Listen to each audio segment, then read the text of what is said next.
ವೈದ್ಯಕೀಯ ವಿದ್ಯಾಲಯದಲ್ಲಿ ನಡೆದಿರುವ ಘಟನೆ.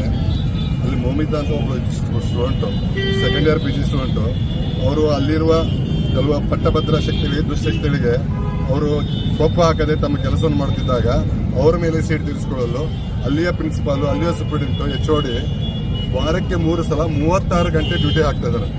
ಹಾಕಿ ಉಳಿದ ಯಾರು ಇಂಟರ್ನ್ಸ್ ಆಯಿತು, PG ಯಾರು ಅವ್ರ ಹತ್ರ ಮಾತಾಡದೆ ಅವ್ರಿಗೆ ಟಾರ್ಚರ್ ಕೊಟ್ಟು ಈ ರೀತಿ ಮಾಡಿ ಅತ್ಯಾಚಾರ ಮಾಡಿ ಇದನ್ನ ಮಾಡೋದ್ರಿಂದ ಅದರಲ್ಲಿ ಇನ್ವಾಲ್ವ್ ಆಗಿರೋರು ಯಾರು? ಮುಖ್ಯ ಅಲ್ಲಿ ಪ್ರಭಾವಶಾಲಿ ವ್ಯಕ್ತಿಗಳ ಮಕ್ಕಳೇ ಇದ್ದಾರೆ. ಯಾರನ್ನೋ ಒಬ್ಬನ ತೆಗೆದುಕೊಂಡು ಸಂದೇಶ್ ಕಾಳೆಯಲ್ಲಿ ಒಂದು ಕೇಸ್ ಆಗಿದ್ದು. ಇದಕ್ಕೆ ಮೊದಲು ಅಲ್ಲಿ ಇನ್ಸ್ಪೆಕ್ಟರ್ನೇ ಆ ರೀತಿ ಮಾಡಿದ್ದು.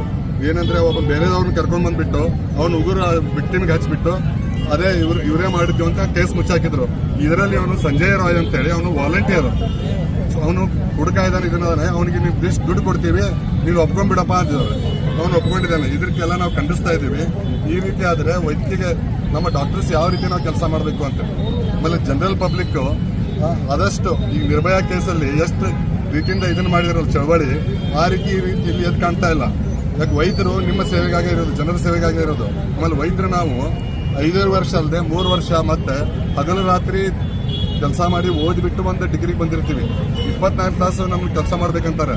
ಅಲ್ಲಿ ಬಂದು ಈ ಕಡೆ ನಮಗೆ ಏನಾಗುತ್ತೆ ಅಂದ್ರೆ ಜೂನಿಯರ್ ಸ್ಟೂಡೆಂಟ್ಸ್ಗೆ ಅಂತ ಹೇಳ್ತೀನಿ, ಜೂನಿಯರ್ ಸ್ಟೂಡೆಂಟ್ಸ್ಗೆ ಇಲ್ಲಿ ಅವ್ರ HOD ಪ್ರೊಫೆಸರ್ ಅವ್ರ ಕಡೆಯಿಂದ ಟಾರ್ಚರು, ನೀವು ಡ್ಯೂಟಿ ಮಾಡ್ಬೇಕಂದ್ರೆ ಮಾಡಲೇಬೇಕು ಅಂತೇಳಿ. ಈ ಕಡೆ ಪೇಷಂಟ್ ಕಡೆ ಇವ್ರು ಬರಲ್ಲ, ರೋಗಿಗಳ ಮುಂದೆನೇ ಇವರೇ ನಿಲ್ಲೋದು. ನಾಳೆ ಏನಾದರೂ ಗಲಾಟೆ ಆದರೆ ಫಸ್ಟ್ ಎಲ್ಲ ಅದಕ್ಕೆ ಇದನ್ನಾಗೋದಂದ್ರೆ ಇವ್ರು ಜೂನಿಯರ್ ಡಾಕ್ಟರ್ಸ್. ಅದ್ರ ಸಲ ಜೂನಿಯರ್ ಡಾಕ್ಟರ್ಸ್ಗೆ 10 ವರ್ಷದಿಂದನೇ ಸೆಂಟ್ರಲ್ ಗೌರ್ಮೆಂಟ್ಗೆ ಒಂದು ಮನವಿ ಕೊಟ್ಟಿದ್ವಿ. ಜೂನಿಯರ್ ಡಾಕ್ಟರ್ಸ್ಗೆ ಒಂದು ರೂಲ್ ಮಾಡಿದ್ರು, 12 ಗಂಟೆಗಿಂತ ಜಾಸ್ತಿ ಡ್ಯೂಟಿ ಮಾಡೋ ಹಾಗೆಲ್ಲ ವಾರಕ್ಕೆ ಒಂದ್ಸಲ. ಆದ್ರೆ ಈಗ ಏನ್ ಮಾಡ್ತಾ ಇದಾರೆ, ವಾರಕ್ಕೆ 3 ಸಲ 36 ಗಂಟೆ ಡ್ಯೂಟಿ ಹಾಕ್ತಾ ಇದಾರೆ. ಅಂದ್ರೆ ಮನುಷ್ಯರ ಹೌದಾ ಅಲ್ವ? ಜನರಿಗೆ ಇದು ಅರ್ಥ ಆಗ್ತಾ ಇಲ್ಲ. ಜನರು ನೋಡ್ಬಿಟ್ಟು ಇಲ್ಲ ಅವ್ರು ಡಾಕ್ಟರ್ ಅವ್ರು ಡ್ಯೂಟಿ ಅಂತಾರೆ ಹೊರತಾಗಿ ಅವರು ಯಾರೋ ಮಗಳು, ಯಾರೋ ಅಕ್ಕ, ಯಾರೋ ತಂಗಿ ಈ ರೀತಿ ಇದನ್ ಮಾಡ್ತಾ ಇಲ್ಲ. ಅದಕ್ಕೆ ನೀವು ನಿಮ್ಮಲ್ಲೇ ಒಂದು ಇದು ವಿನಂತಿ ಅಂದ್ರೆ ಆದಷ್ಟು ನಮ್ಮ ಸಮಾಜಕ್ಕೆ ಇದನ್ನು ತಿಳುವಳಿಕೆ ಮಾಡಿಕೊಡ್ಬೇಕು. ಎಲ್ಲಿ ತನಕ ನಮ್ಮ ರಾಜಕಾರಣಿಗಳಿಗೆ ಅದ್ರ ಇಚ್ಛಾಶಕ್ತಿ ಇರಲ್ಲ ಅಲ್ಲಿವರೆಗೆ ನಾವು ಇಲ್ಲಿ ನಮಗೆ ರಕ್ಷಣೆ ಇಲ್ಲ ವೈದ್ಯರಿಗೆ. ಅದಕ್ಕೆ ನಿಮ್ಮ ಮೂಲಕ ನಮ್ಮ ರಾಜಕಾರಣಿಗಳಿಗೆ ಸ್ವಲ್ಪ ಬಿಸಿ ಹಚ್ಚಲಿಕ್ಕೆ ಕೇಳ್ಕೊತೀವಿ.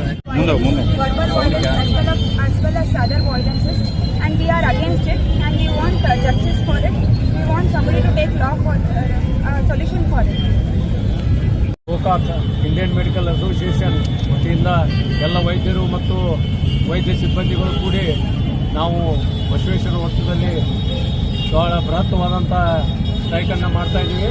ಇದರ ಹಿನ್ನೆಲೆ ಎಂದರೆ ಕೋಲ್ಕತ್ತಾ MG KR ಮೆಡಿಕಲ್ ಕಾಲೇಜಲ್ಲಿ ಆದಂಥ ಅತ್ಯಾಚಾರ ಮತ್ತು ಮರ್ಡರ್ ಕೇಸ್ನಲ್ಲಿ ಈ ರೀತಿ 31 ವಯಸ್ಸಿನ ಒಬ್ಬ ಮಹಿಳೆಯನ್ನು